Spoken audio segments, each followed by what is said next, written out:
स्वागत है आपके अपने यूट्यूब चैनल जीएस विद आशु 3.0 पर।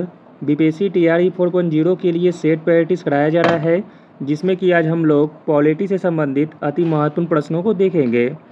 अगर आपका भी सपना एक सरकारी टीचर बनने का, तो हर दिन प्रैक्टिस करते रहिए ताकि एक सीट कन्फर्म हो सके। चलिए शुरू करते हैं और आप लोग भी सोचिएगा अपना आंसर क्या हो सकता है। पहला प्रश्न है, भारतीय संविधान का कौन सा भाग अंतर्राष्ट्रीय शांति और सुरक्षा को बढ़ावा देने से संबंधित है? तो दोस्तों वह भाग हो जाएगा राज्य का नीति निषेध तत्व। भारतीय संविधान का राज्य के नीति निषेध तत्व अंतर्राष्ट्रीय शांति और सुरक्षा को बढ़ावा देने से संबंधित है। राज्य का नीति निषेध तत्व अनुच्छेद 36 से 51 तक वर्णित है। अगला प्रश्न देखते हैं। प्रश्न इंपॉर्टेंट है। संविधान सभा की पहली बैठक में किसने भाग नहीं लिया था?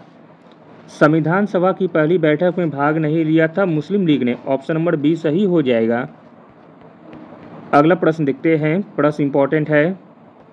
पंचायत यानी कि अनुसूचित क्षेत्रों तक विस्तार अधिनियम, पेशा अधिनियम के प्रावधान निम्नलिखित में से किस क्षेत्र पर लागू होते हैं?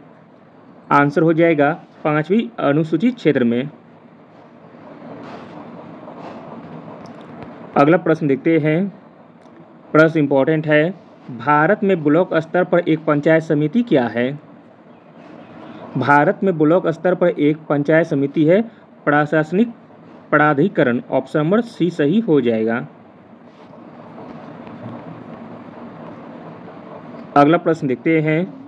आसान सा प्रश्न है। कितनी अवधि के लिए सदन से अनुपस्थित रहने पर सांसद की एक सीट रिक्त घोषित की जा सकती है? आंसर हो जाएगा ऑप्शन नंबर बी 2 माह। 2 माह के लिए सदन से अनुपस्थित रहने पर सांसद की एक सीट रिक्त घोषित की जा सकती है। अगला प्रश्न देखते हैं। सुप्रीम कोर्ट ने माना है कि निजी भवनों के ऊपर राष्ट्रीय ध्वज फहराना प्रत्येक नागरिक का मौलिक अधिकार है। वह कौन सा अनुच्छेद में है? तो दोस्तों वह अनुच्छेद है संविधान का अनुच्छेद 19(1)(a) में। अगला प्रश्न देखते हैं। अगला प्रश्न है।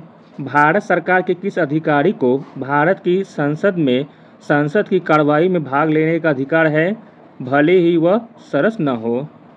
आंसर हो जाएगा ऑप्शन नंबर बी भारत का महान्यायवादी। अगला प्रश्न देखते हैं।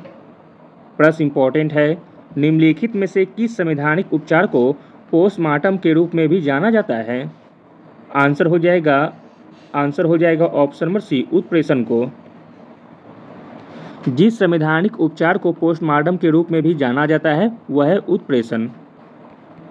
अगला प्रश्न देखते हैं। निम्नलिखित में से किस समिति या आयोग ने न्याय पंचायतों के निर्माण की सिफारिश की थी? तो दोस्तों वह समिति हो जाएगी अशोक मेहता समिति। अशोक मेहता समिति ने न्याय पंचायतों के निर्माण की सिफारिश की थी। अशोक मेहता समिति की स्थापना 1977 में की गई थी। अगला प्रश्न देखते हैं। निम्नलिखित में से किस अनुच्छेद के तहत वित्त आयोग का गठन किया गया है? वित्त आयोग का गठन किया गया है अनुच्छेद 280 में। ऑप्शन नंबर ए सही हो जाएगा। अगला प्रश्न देखते हैं। भारत के संविधान के किस अनुच्छेद में लोकसभा में अनुसूचित जातियों के आरक्षण का प्रावधान किया गया था? आंसर हो जाएगा ऑप्शन नंबर ए अनुच्छेद 330 में। अगला प्रश्न देखते हैं। प्रश्न इंपॉर्टेंट है। राज्य लोक सेवा आयोग के अध्यक्ष किसके द्वारा नियुक्त किया जाता है? राज्य लोक सेवा आयोग के अध्यक्ष को नियुक्त किया जाता है राज्य का राज्यपाल के द्वारा, और इसे हटाया जाता है राष्ट्रपति के द्वारा। अगला प्रश्न देखते हैं। प्रश्न इंपॉर्टेंट है। पिछड़ा वर्ग आयोग के पहले अध्यक्ष कौन थे? पिछड़ा वर्ग आयोग के पहले अध्यक्ष थे काका साहेब कालेलकर। ऑप्शन नंबर बी सही हो जाएगा। अगला प्रश्न है। प्रश्न इंपॉर्टेंट है। डॉक्टर राजेंद्र प्रसाद को संविधान सभा का सभापति कब चुना गया था?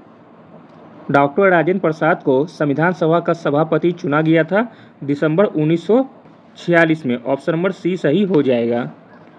अगला प्रश्न देखते हैं। अगला प्रश्न है। 1946 ईस्वी में गठित अंतरिम सरकार के मंत्रिमंडल में श्रम विभाग किसे सौंपा गया था? 1946 ईस्वी में गठित अंतरिम सरकार के मंत्रिमंडल में श्रम विभाग सौंपा गया था जगजीवन राम को। ऑप्शन नंबर डी सही हो जाएगा। अगला प्रश्न है। पंचायतों की वित्तीय स्थिति की समीक्षा के लिए राज्य सरकार प्रत्येक 5 वर्ष में क्या गठित करती है? आंसर हो जाएगा ऑप्शन नंबर डी, वित्त आयोग। अगला प्रश्न है, कौन सा एक प्रावधान भारतीय संविधान के अंतर्गत संसद के सदस्यों के विशेषाधिकारों तथा उन्मुक्तियों को निर्धारित करता है? आंसर हो जाएगा ऑप्शन नंबर बी, अनुच्छेद 105।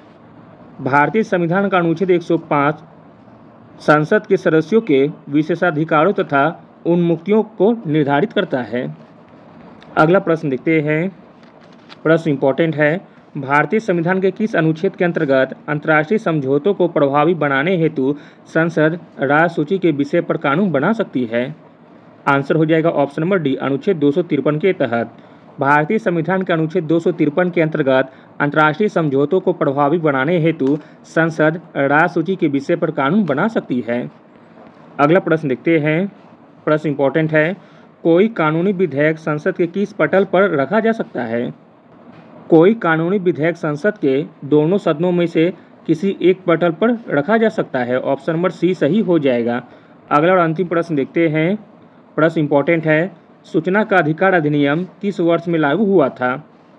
सूचना का अधिकार अधिनियम लागू हुआ था वर्ष 2005 में। ऑप्शन नंबर डी सही हो जाएगा। Thank you.